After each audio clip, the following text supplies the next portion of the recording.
When I made the decision to return to school, I was talking to a friend of mine about taking notes. And I learned that she had boxes and boxes of notes from her college education. Being a person that hates clutter, I knew I wanted to find a different way to manage my notes in college. Over the last 5 semesters, I've honed in on how I take notes and compile information using my iPad Pro and Notion.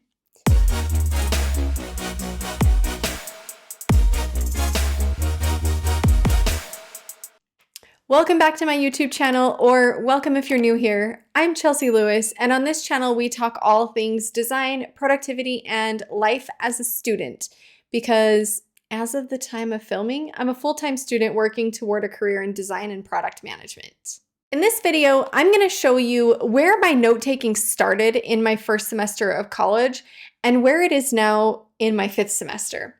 And I want to show you how I've evolved into the system that I now use that is really working for me in Notion with the support of my iPad Pro and Apple Pencil when I need something that's handwritten. So let's get into it. In my first semester, I tried to focus on taking notes completely handwritten. My notes app of choice, just in case you were wondering, is GoodNotes, and that is still what I use today.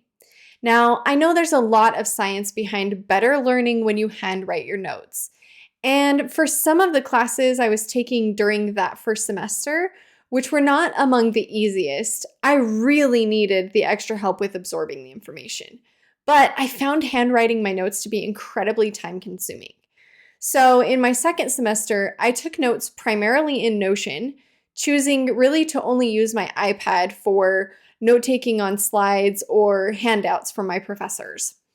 I have always been much faster at typing than I can write. My brain just seems to think way faster when I'm writing, and my fingers can't keep up. I know part of the science is that when you type notes, you are able to keep up with people speaking a lot better. So you tend not to think about what you're writing, and you just transcribe verbatim what they're talking about. Knowing this when I went into it, I made extra effort to focus on not transcribing, but instead actually taking intentional notes. The problems that I ran into with this method were that Notion doesn't offer the best support when you need to draw a diagram or a mind map, or at that time, they didn't even offer you the option to create a simple table. So I knew I needed a way to supplement those aspects of note-taking. I found it just felt so clunky to save photos of my handwriting on my iPad and then import those into Notion at first. But I stumbled across a much easier way of doing that I'm going to show you in just a couple minutes. Over the next semester, I worked on figuring out the best way to take notes using both Notion and my iPad Pro, and I finessed the system a little bit more. But by my 4th semester, I felt like I had finally found a groove, and that's what I continue to use today. So I want to go ahead and jump into some screen sharing in Notion and on my iPad and show you how my setup actually works and what it is that I do. So let me get this set up for you and we'll get right into it.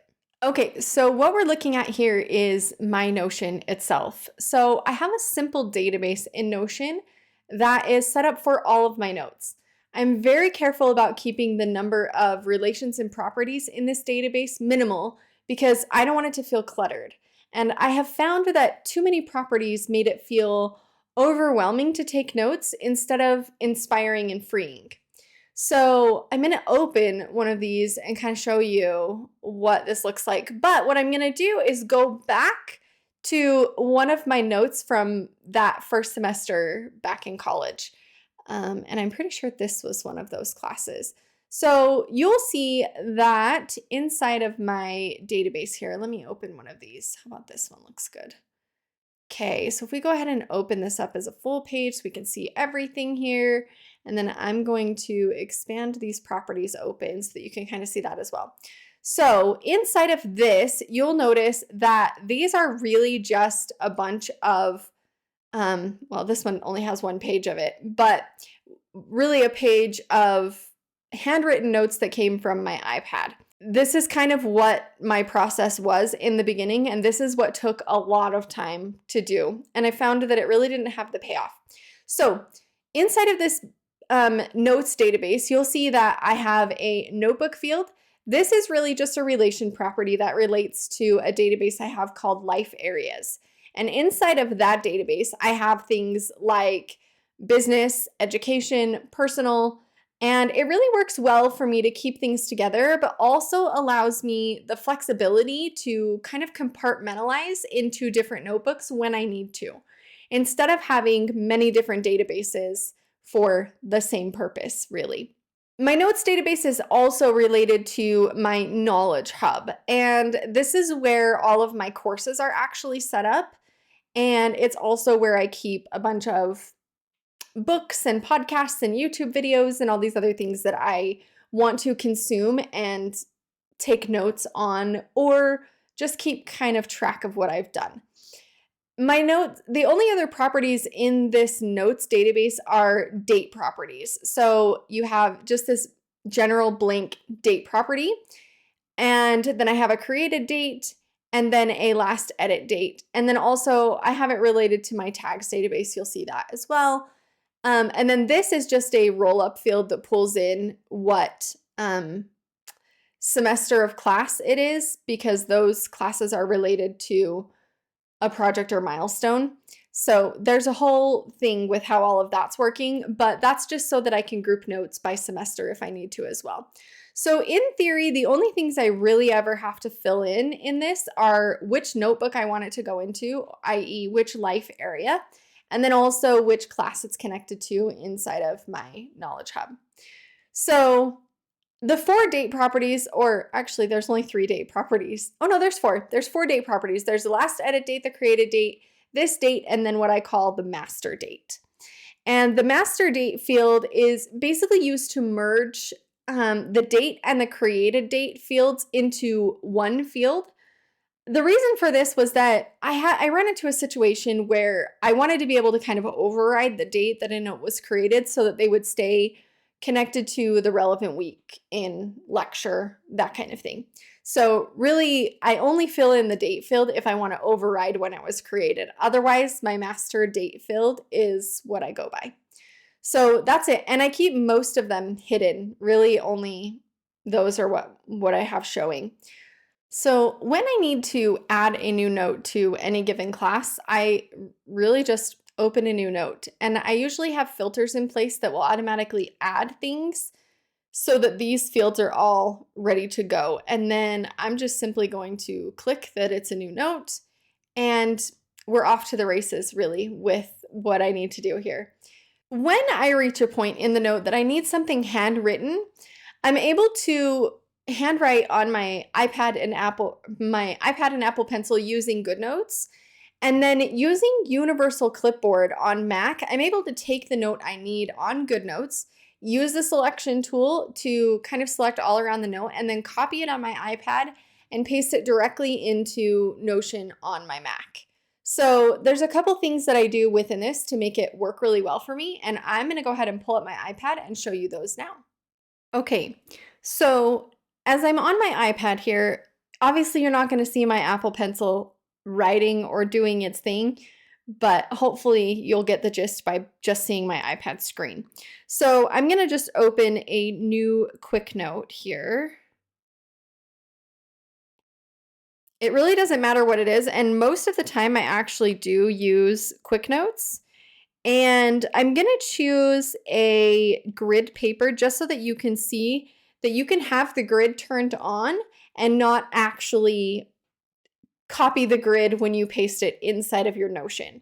So in here, what I'm going to do is I'm going to get back to my note that I was on. Okay, I'm going to select my pencil here. And if I go into my presets, so the first thing that I have done specific to the iPad and using it in order to work well with Notion is I have set up the colors inside of GoodNotes to coordinate with the colors in Notion so that when I paste into Notion, you can see it in both light mode and dark mode. So that's one of the most important kind of caveats to this whole thing, is that if you're like me and you use Notion, if you use Notion in strictly light mode or dark mode, one or the other, then this doesn't matter to you. But if you're like me and you like to use Notion in light mode or dark mode according to time of day, etc., or you kind of go back and forth between both modes, then you're going to want to follow this method. Because if you choose just white text or just black, it's going to be really difficult to see in light or dark, vice versa, right? So you're going to write for one and then expect to see it in the other. So what I have conditioned myself to do is really just use colors. And the way that I do that in order to make it coordinate with Notion is I've preloaded all of Notion's colors into my iPad, into the GoodNotes app as presets. So I always choose a certain color to write with depending on what it is. So if I go ahead and write here, forgive my terrible handwriting. When I don't try, it looks bad. It's just life. And it takes me a long time to make it look right.